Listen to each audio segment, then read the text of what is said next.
স্বাগত বন্ধুরা, মিনুর গপ্পসপ্পর চ্যানেলে আজ শোনাবো আশাপূর্ণা দেবীর লেখা ছোট গল্প শুধু একটি ঠিকানা।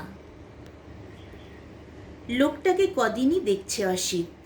পরনে একটা ময়লা লুঙ্গি আর পিঠফুটো গেঞ্জি, কাঁচা পাকা দাড়িতে মুখ ভর্তি, চুলও তাই, আবার খোঁচা খোঁচা। মুখটা যেন কাঁচা আতার মতো এবড়ো থেবড়ো জামড়ো পড়া। সবটা মিলিয়ে দেখলে বিড়িতৃষ্ণা আসে। কেনই যে এই বদ চেহারার লোকটা তার বাড়ির দরজা নিয়েছে ভেবে পাচ্ছে না অসিত। ওর ওই ঘুরঘুরনি দেখে বেজায় অস্বস্তি লাগছে। গতকাল জিজ্ঞেসও করে ফেলেছিল কি চাই, যেন এইমাত্র এই প্রথম দেখল। লোকটা বিজবিজ করে বলল, কিছু চাই না বাবু, শুধু একটা ঠিকানা। ঠিকানা? কার ঠিকানা? লোকটা আরও বিজবিজ করে যা বলল বোঝাই গেল না। অসিতের মনে হলো যেন বলল আমার নিজেরই। সেটা আরও দুর্বোধ্য, শোনারই ভুল বোধ হয়, কিন্তু বেশি নাড়াচাড়া করতে সাহস হয়নি।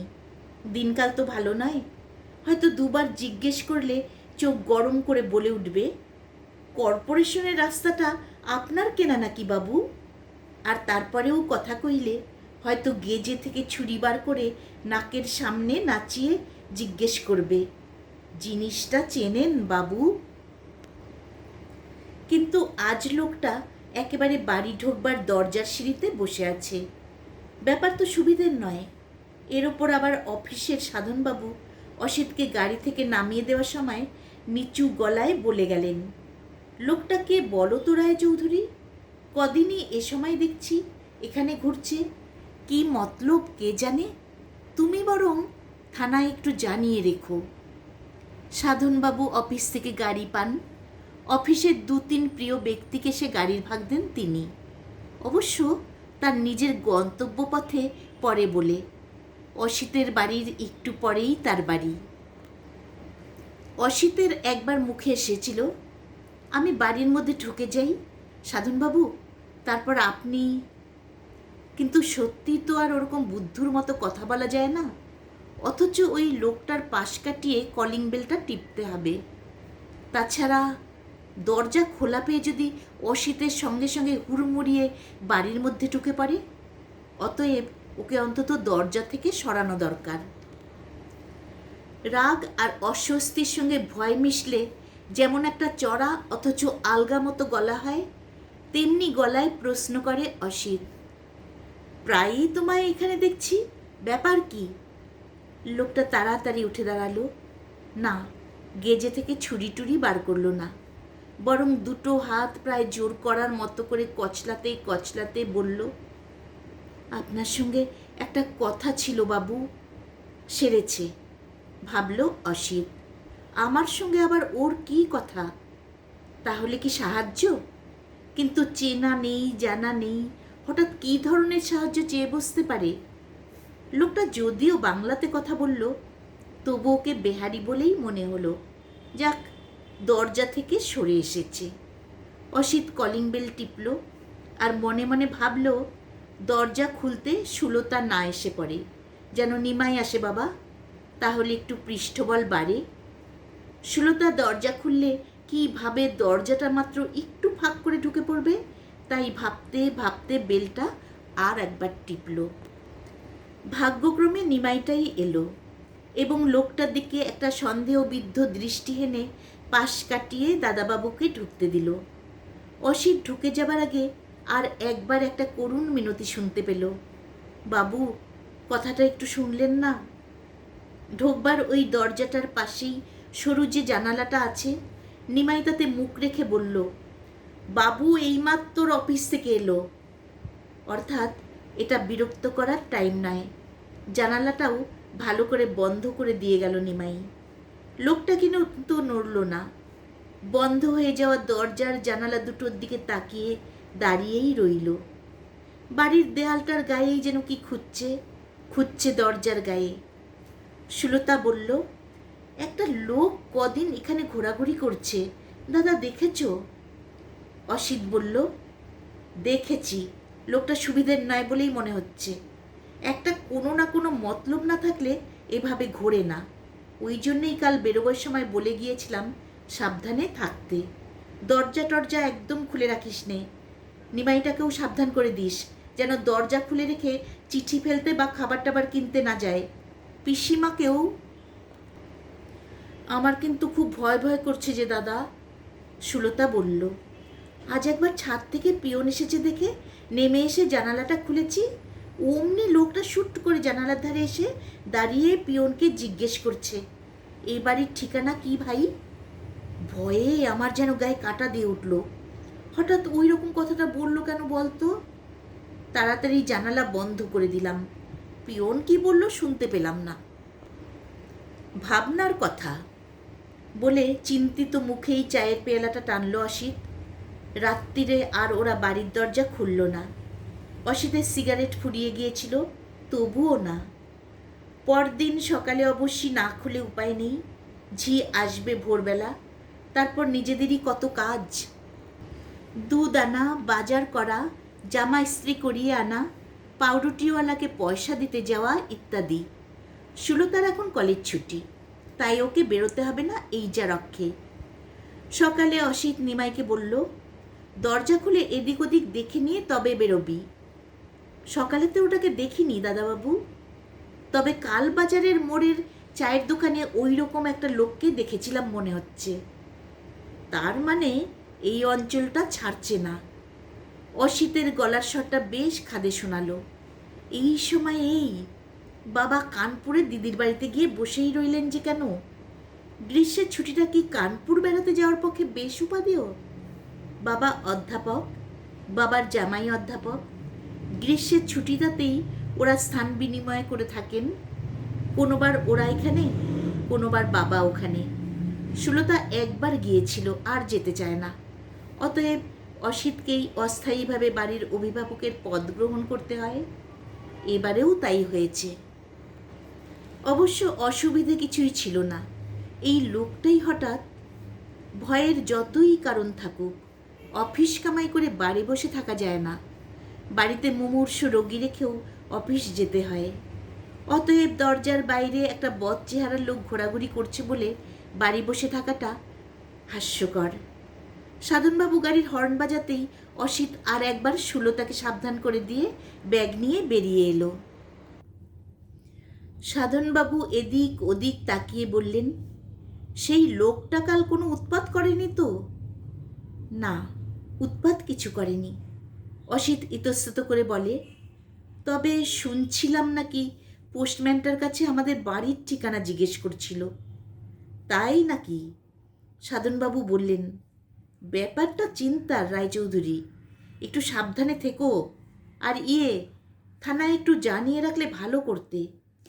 হ্যাঁ, মানে রাত্রে বেরোয়নি, সেটা আর বলল না। একটু পরেই বিশ্বাসবাবুকে তুললেন সাধনবাবু। ইনি আর এক কৃপাধন্য।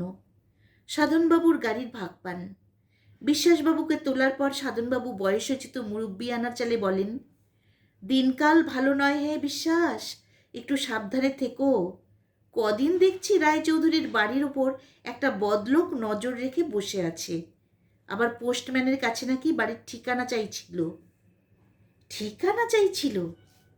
বিশ্বাস সন্দেহ সন্দেহ গলায় বলে, কি ধরনের লোক বলুন তো, মানে চেহারা টেহারা? অসিত সংক্ষেপে চেহারার বর্ণনা দিল। আর তার মাঝখানেই বিশ্বাস বলে উঠল, আরে এ লোক তো আমার বাড়ির আশেপাশেও ঘুরঘুর করছিল কয়েকদিন। আর ওই একই ব্যাপার, ঠিকানার খোঁজ। হ্যাঁ হ্যাঁ, যা বর্ণনা শুনছি এই একই লোক। শুনে সাধন ক্ষুণ্ণ হলেন, বললেন, বটে নাকি? কই বলনি তো কিছু। বিশ্বাস একটু অপ্রতিভ হলো, কারণ সাধনের মতো হিতৈষী জনের কাছে বাড়ির কোনো ব্যাপার অব্যক্ত রাখা গর্হিত। কিন্তু আসলে ব্যাপারটা ঘটেছিল তার চোখের আড়ালে। অফিসের কাজে ধানবাদে গিয়েছিল, সেই সময় নাকি ওই রকম হয়েছে। ফিরে এসে শুনেছিল, সে কথাই বলে বিশ্বাস। আমি মানে যখন সেই ধানবাদে গিয়েছিলাম তখন ফিরে এসে শুনলাম ওই ধরনের একটা লোক নাকি কদিন ধরে বাড়ির আশেপাশে ঘোরাঘুরি করছিল। আর যে যখন দরজা থেকে বেরোচ্ছিল কি ঢুকছিল বলছিল, এ বাড়ির ঠিকানা কি বাবু? আমার একটা ঠিকানার দরকার। আমি তো পাগল টাগল ভেবে উড়িয়ে দিয়েছিলাম।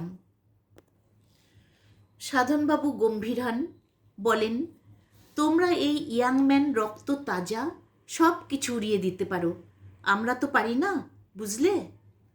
অসিত মনে মনে লজ্জিত হলো, কারণ বয়স হিসেবে তার রক্ত আরও তাজা থাকবার কথা, কিন্তু সে তো উড়িয়ে দিতে পারছে না। বেশ ভয় ভয় নিয়েই রয়েছে। হঠাৎ বাবার উপর রাগ এসে গেল অসিতের।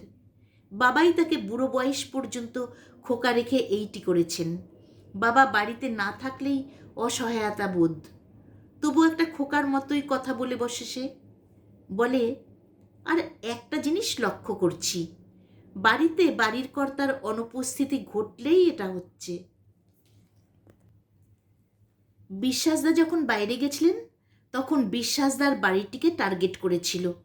এখন আমার এখানে বাবা যেই বাইরে গেছেন, যেই অবশ্য নয়, বেশ কিছুদিনই কানপুরে গেছেন অসিতের বাবা, সাধনবাবু জানেন। সাধনবাবু বলেন, হুঁ, তোমার বাবা তো আবার মেয়ের বাড়ি না কোথায় যেন ফিরবেন কবে? ছুটি শেষ না করে ফিরবেন বলে তো মনে হয় না। মুশকিল। সাধনবাবু কৌটো থেকে পান বার করে বিশ্বাসের হাতে একটি দেন, নিজে একটি খান। অসিত পান খায় না। পানটাকে মুখের মধ্যে কবজা করে সাধনবাবু বলেন, তা বিশ্বাস, তোমার বাড়ির উৎপাতটা গেল কি করে? কিছু নিয়ে টিয়ে সরেনি তো? না না, সেসব কিছু না। বিশ্বাস প্রসন্ন হাস্যে বিশদ করে যা বলে তার সারাংশ হচ্ছে, বিশ্বাসের এক ভাগ্নে নাকি গুন্ডা প্যাটার্নের মস্তান। সে একদিন বেড়াতে এসে নাকি ব্যাপারটা শুনেই লোকটাকে জেরা করে বলেছে, ওহ জাদুমণি, তোমার একটা ঠিকানা দরকার, তা এসো, একেবারে জন্মের আগের সেই মূল ঠিকানায় পৌঁছে দিই। তারপর সজোরে নাকি ঘুষি। সেই দিন থেকেই লোকটা সেই পাড়া থেকে হাওয়া। তাহলে তুমি পাগল বলছো কি করে বিশ্বাস? বললেন সাধনবাবু। পাগল হলে মার খেয়েও পড়ে থাকতো। কথাটায় যুক্তি আছেও আবার নেইও। মারে ভূত ছাড়ে আর পাগলামি ছাড়বে না? পাগল শায়েস্তা করার পদ্ধতি তো প্রহার। অফিসে সারাদিন অসিতের বাড়ির সামনের ওই লোকটার ঘোরাঘুরির প্রসঙ্গই চলতে লাগলো। অর্থাৎ ওইটিকে কেন্দ্র করে আরও বহুবিধ ওই ঘোরাঘুরি জাতীয় প্রসঙ্গের চাষ চলতে লাগলো, যার থেকে ভয়ঙ্কর ভয়ঙ্কর ঘটনা ঘটে গেছে। আতঙ্কিত মন নিয়ে বাড়ি ফিরল অসিত। কি ভাগ্যি লোকটাকে দেখা গেল না, তাহলে হয়তো পাগলটাগুলি খেয়ালের বশে আর কোথাও চলে গেছে। কিন্তু বাড়ি ঢুকতে না ঢুকতেই নিমাই যা সংবাদ পরিবেশন করল তাতে মাথার চুল খাড়া হয়ে উঠল অসিতের। সেই লোকটা নাকি দুপুরবেলা এসেছিল। দিদিমণি তাকে দরজায় বসিয়ে 1 ঘন্টা গল্প করেছে, রুটি দিয়েছে, চা দিয়েছে। অসিত কোনো কিছু না করে চেঁচিয়ে ডাকল, সুলতি। সুলতা এসে দাঁড়ালো, কিন্তু তাকালো নিমাইয়ের দিকে, যে দৃষ্টিতে সত্যযুগ হলে নিমাই ভস্ম হয়ে যেত, কলিযুগ বলেই দাঁড়িয়ে রইল। অসিত বলল, ব্যাপারটা কি? সুলতা খুব অবোধ গলায় বলল, কিসের ব্যাপার রে দাদা? সেই লোকটাকে নাকি তুই বাড়িতে ডেকে এনে তোয়াজ করে চা রুটি খাইয়েছিস, 1 ঘন্টা গল্প করেছিস। সুলতা দাদার প্রশ্নের উত্তর না দিয়ে গম্ভীর গলায় বলল, নিমাই, তোর দেশে যাবার ভাড়া কত? নিমাই হাড়ি মুখে বলল, দাদাবাবু আমায় বাড়ির দায়িত্ব দিয়ে গেছিল। খুব ভালো দায়িত্বশীল ব্যক্তি তুমি, কিন্তু আমি কি বলেছিলাম দাদাবাবু বাড়ির ঢুকতে ঢুকতেই সারা দিনের খবর জানাতে? বলেছিলাম? তা আপনি ওই পাজি লোকটার কথায় ভুলে তুই আমার সামনে থেকে বিদায় হবি? সঙ্গে সঙ্গে ঠিক আছে বলে নিমাইয়ের সাবেক প্রস্থান। সুলতা বলল, হাত মুখ ধুয়ে নে দাদা, আমি এখনো চা খাইনি। খাসনি নাকি? সে কি, কেন ওই গুন্ডাটার সঙ্গে এক টেবিলে খাসনি? রাগাস নে দাদা, একেই নিমাই পাজিটার উপর রাগে হাড় জ্বলে যাচ্ছে। বলবো তোকে তো সবই বলবো, না বলবো কি? তোর কাছেও তো আসবে লোকটা 8টার সময়। আমার কাছে আসবে? সুলতা খুব মায়া মাখানো গলায় বলে, হ্যাঁ রে দাদা, তোর কাছ থেকে কী সব চিঠিপত্র লিখে নেবে বলছে। অসিতের মুখ আগুনের মতো লাল লাল হয়ে ওঠে। অসিত প্রায় গর্জন করে বলে, নিমাইয়ের টিকিট কাটার দরকার নেই, দরকার তোর টিকিট কাটবার। কালই বাবার কাছে পাঠিয়ে দেব তোকে। তাই দিস। সুলতাও আগুন হতে জানে। সুলতা বলে, যাদের মধ্যে মানুষের মনুষ্যত্ব না থাকে তারাই এমন কথা বলে। লোকটা দেখতে একটু বিচ্ছিরি বলেই অমনি ধরে নিচ্ছ লোকটা বদমাইশ? ও খুব দুঃখী, বুঝলে দাদা? ওর একটা মাত্র ছেলে। সুলতা কথা শেষ করার আগেই অসিত বলে ওঠে, মারা গেছে তো, টিভিতে কিংবা অ্যাক্সিডেন্টে। কলকাতার পথে পথে ও গল্প হাজার হাজার ছড়ানো আছে, বুঝলি? কত টাকা খসিয়ে নিয়ে গেছে তোর কাছে? কান দিয়ে শুনবি না শুধু এড়ে তর্ক করবি? মোটেই ও টাকা পয়সার সাহায্য চায়নি, ও শুধু আমাদের ঠিকানাটা একটু ব্যবহার করতে চেয়েছিল। আবার সেই ঠিকানা? অসিত বুঝতে পারে মূল রহস্য ওইখানেই। অসিত বোনের এই বুদ্ধুমিতে হতাশ হয়, ক্ষুব্ধ ব্যঙ্গের গলাতে বলে, সেটা কি ব্যাপার? কি বুঝিয়েছে তোমায় শুনি? বোঝাবে আবার কি? যা সত্যি তাই বলেছে। ও গভর্নমেন্টের কাছে একটা দরখাস্ত দেবে, কিন্তু নিজের কোনো ঠিকানা নেই ওর। ঘর ভাড়ার টাকা পয়সা তো জোটে না। রাস্তায় ঘোরে, ফুটপাতে শোয়ে, এখানে সেখানে খায়। কিন্তু দরখাস্তটা যে দেবে তার তো একটা ঠিকানা চাই। তাই বলছিল কোনো একটা বাবুর বাড়ির ঠিকানা একটু ধার করে দরখাস্ত দেবে। তা এমনই পৃথিবী, কেউ এই সামান্য উপকারটুকুও করতে রাজি হয় না। না রে দাদা, দূর দূর করে তাড়িয়ে দেয়, মার লাগায়। অসিত বোনের এই মমতায় হৃদয়ের পরিচয় পেয়ে যে বিগলিত হলো তা মনে হলো না। অসিত তীক্ষ্ণ হলো, বলল, ওহ আহা, তাই বুঝি? পৃথিবী ছাড়া হৃদয়ের প্রতি তুমি তাকে আশ্বাস দিয়ে বসলে ঠিকানাটি দেবে। সুলতা তর্কের সুরে বলে, তা যদি দিয়েই থাকি, লোকসানটা কি আমাদের? বোঝা তুই আমায়। লোকটা ওই দরখাস্তটা দেবে, তার জবাবটা এ বাড়িতে আসবে, এই তো ব্যাপার। এতে এত ভয় পাবার কি আছে? ও কি ফুটপাথের ঠিকানা দেবে? অসিত রক টিপে বসে আছে। অসিতের মুখ কালো। অসিত বলে, ঘটে একটু বুদ্ধি থাকলে বুঝতে পারতিস ভয়টা কোথায়। পৃথিবীতে কত রকম চক্রান্ত আছে জানিস তুই? ওই যে গভর্নমেন্টকে দরখাস্ত করার কথা বলছে, ওটা একটা চাল ছাড়া আর কিছু নয়। হয়তো স্মাগলিং করে, নিজের ঠিকানা দেবে না, ফাঁসলে অন্য লোক ফাঁসবে, কিংবা ওই দরখাস্তটাই কোড ওদের।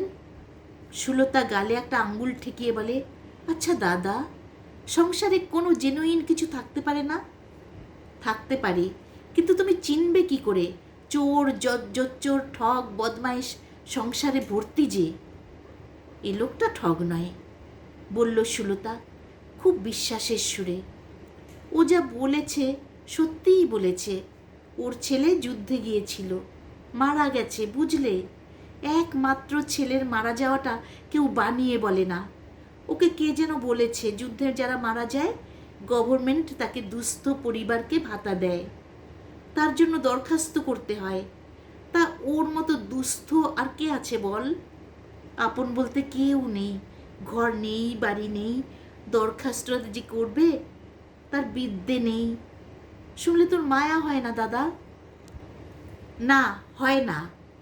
অসিত কড়া গলায় বলে, ওইসব বিদ্যে সাধ্যহীন লোকেরা যা গল্প বানাতে পারে তা বড় বড় লেখকরাও পারে না, বুঝলি? সুলতার অনমনীয় মুখ দেখে অবশ্য মনে হলো না বুঝেছে, তবে মুখে বলল, হ্যাঁ বুঝেছি। এখন তুই দয়া করে চা খেয়ে উদ্ধার কর আমায়। তবে বলে রাখছি, ও কিন্তু 8টার সময় আসবে। যা বলবার নিজেই বলিস, মেয়েদের তো দয়া করবার অধিকারও নেই। সুলতা ঘরে চলে গেল। 8টা বাজবার বেশি দেরিও ছিল না আর। অসিত মনে মনে ভাজতে ভাজতে হাত মুখ ধুলো। কিভাবে লোকটাকে পাড়াছাড়া করা যাবে? লোকটার হাতে কি ঘড়ি বাঁধা ছিল? নিমাই এসে বলল, এসেছে। অসিত ঘড়ি দেখল, 8টা কাটায় কাটায়। এই লোক আবার মুখ্য দুস্থ। অসিত নিজেকে শক্ত করে বলল, দুপুরবেলা এসে বাড়ির মেয়েদের জ্বালাতন করছো কেন? লোকটার মুখ এতই কুৎসিত যে সুখ দুঃখ বোঝা যায় না। তবু সে যে দারুণ চমকে উঠল তা বোঝা গেল। বলল, জ্বালাতন তো করিনি বাবু, দিদিমণিকে আমার দুঃখের বিবরণটা শোনাচ্ছিলাম। বড় কষ্ট বাবু আমার। অসিত হঠাৎ যেন কেমন কথার খেই হারিয়ে ফেলল। যেভাবে কথা বলবে ভেবেছিল তা ভুলে গিয়ে বলল, তা আমি কি করতে পারি বলো? 2-1 টাকা সাহায্য চাও তো দিতে পারি, এই পর্যন্ত। অথচ এটা আগে ভাবেও নি অসিত। লোকটা কি তাহলে সত্যিই দুঃখী, সত্যিই খাঁটি? না, জোচ্চুরি। নইলে 2-1 টাকার কথায় কর্ণপাত করে না। লোকটা হাত জোর করে বলে, টাকার দরকার নেই বাবু, আমার শুধু একটা ঠিকানা দরকার। ঠিকানা? সেই ব্যাপার। অসিত আবার শক্ত হয়। অসিত বলে, ঠিকানার দরকার? সেটা কি জিনিস? দিদিমণিকে সবই বলেছি বাবু। একটা ঠিকানার অভাবেই আমি গভর্নমেন্টের ঘর থেকে আমার একটা ন্যায্য পাওনা পাচ্ছি না। আমার ছেলেটা যুদ্ধে মরে গেছে, তার দরুন গভর্নমেন্টের কাছে আমার টাকা পাওনা হয়েছে। কিন্তু টাকাটা গভর্নমেন্ট পাঠাবে কোথায় বলুন? দয়া করে আপনার ঠিকানাটা আমায় ব্যবহার করতে দিন বাবু, আর দরখাস্তটা একটু লিখে দিন। লিখবেন, আমি মৃত জগৎ ঝার বাপ ভুবন ঝা। আমার আর কেউ নেই। মান্যবর গভর্নমেন্ট বাহাদুর আমাকে। অসিত এতক্ষণ ধরে লক্ষ্য করে দেখেছে লোকটার কোনোখানে ছোড়াছুড়ি গোজা নেই। অসিত অতএব জোরের সঙ্গে বলে, তোমার কথা যে সত্যি প্রমাণ কি? লোকটা হঠাৎ যেন থতমত খেয়ে যায়, বলে, ছেলের নাম করে আমি মিথ্যে কথা বলছি বাবু? তাই বলে লোকে, অসিত বলে। লোকটা মাথা নিচু করে একটুক্ষণ বসে থেকে বলে, তার নাম, নম্বর, কাগজপত্র সবই আমার কাছে আছে বাবু। ওই ভুজাওয়ালার দোকানে রাখতে দিয়েছি, এনে দেখাচ্ছি। আমার দেখার কোনো দরকার নেই বাপু, ওসব দরখাস্ত টাস্ত আমার দ্বারা হবে না লেখা। তুমি যেতে পারো। বাবু, আহ কি মুশকিল! তোমায় আমি চিনি না, জানি না, তোমাকে আমার ঠিকানা ব্যবহার করতে দেব, এটা একটা কথা নাকি? তারপর যদি আমি কোনো ফ্যাসাদে পড়ি? লোকটা ব্যাকুল হয়ে বলে, ফ্যাসাদে কেন পড়বেন বাবু? এ তো সাদা ব্যাপার। গভর্নমেন্ট তো দেবে বলেই প্রস্তুত, সবাই বলছে সে কথা, খবরের কাগজেও লিখেছে। তবে আমাকে তো জানাতে হবে আমি জগৎ ঝার বাপ ভুবন ঝা এই ঠিকানায় আছি, আমার টাকাটা এইখানে পাঠানো হোক। ওই একটু ঠিকানার অভাবে আর 6 মাস ধরে ঘুরছি বাবু, টাকাটা পাচ্ছি না। বাবু আপনার পায়ে ধরছি। হঠাৎ উঠে এসে লোকটা পা চেপে ধরে। এ কি দেখতো ব্যাপার? অসিত পা ঝেড়ে সরিয়ে নিয়ে বলে, আমি তো বলে দিয়েছি বাপু, ওসব হবে টবে না, তুমি অন্য কোথাও যাও। অন্য কোথাও? লোকটা হতাশ গলায় বলে, দৌড় দৌড় ঘুরছি বাবু, কেউ রাজি হয় না। তবে আমি বা রাজি হতে যাব কেন? দিদিমণি আমায় ভরসা দিয়েছিল বাবু। অসিত ক্রুদ্ধ গলায় বলে, তা জানি, ওই মতলবেই তো দুপুরবেলায় এসেছিলে, কেঁদে কেটে মেয়েদের ভুলিয়ে। আমি বলে দিচ্ছি, হবে টবে না, সরে পড়ো বাপু। বাবু, একটু বিবেচনা করে দেখুন আপনার লোকসানটা কোথায়। পিয়ন একটা চিঠি দিয়ে যাবে আপনার চিঠির বাক্সয়, সেটা আপনি আমায় দিয়ে দেবেন, এই তো। অসিত ওর শিশু প্রতিম সরলতার ভান দেখে গলে যায়। বলে, দেখো, এসব কথা ঢের জানা আছে, কিন্তু সে কথা থাক। আর যদি তোমায় এভাবে এখানে ঘুরতে দেখি, থানায় খবর দেব। থানায় খবর দেবেন? লোকটা যেন চমকে উঠে দাঁড়ায়। অসিত মনে মনে হাসে। বাবা, পথে এসো। যেই থানার নামটি করা হয়েছে সেই ছিটকে উঠেছ। অসিত উদাস মুখে বলে, তা তুমি যদি এভাবে বাড়ির কাছে ঘোরাঘুরি করো। আমি চুরি করতে আসিনি বাবু, লোকটা যেন আগুন ঝরা গলায় বলে। শুধু সামান্য একটা ভিক্ষে চাইতে এসেছিলাম, টাকা পয়সা নয়, শুধু একটা ঠিকানা। তার জন্যে থানায় ধরিয়ে দিতে চাইছেন? আপনারা লেখাপড়া জানা মানুষ, তবু এত ভয়। আচ্ছা ঠিক আছে, আপনার পাড়া ছেড়ে চলে যাচ্ছি। এমন কত পাড়াই ছাড়লাম। ঘৃণা আর ধিক্কারে ভরা গলায় বলল লোকটা। বড়লোক জাতটাই এমনি, মন নেই প্রাণ নেই। চলেই যাচ্ছিল। অসিত ভাবছিল বাঁচা গেল। হঠাৎ জাত তুলে কথা বলায় রেগে আগুন হয়ে যায় অসিত। অসিতের গান গরম হয়ে ওঠে। কড়া ব্যঙ্গের গলায় বলে ফেলে সে, আর তোমরা খুব ভালো। কেমন মরা ছেলের নাম ভাঙিয়ে টাকা আদায়ের ফিকিরে ঘুরে বেড়াচ্ছ। বড় মন প্রাণ তোমাদের। লোকটা চলে যাচ্ছিল। হঠাৎ ফিরে দাঁড়ালো। না, লুকোনো কোনো খোপ থেকে ছুরি টুরি বার করলো না। স্রেফ হাউ হাউ করে কেঁদে উঠল। ঠিক বলেছেন বাবু, ঠিক বলেছেন। নেই মন প্রাণ, কিছু নেই। আছে শুধু পেট, আগুন জ্বালা একটা পেট। বলেই আবার উল্টো মুখ ঘুরে হন হন করে চলে গেল। পাড়া ছেড়েই চলে গেল সম্ভবত।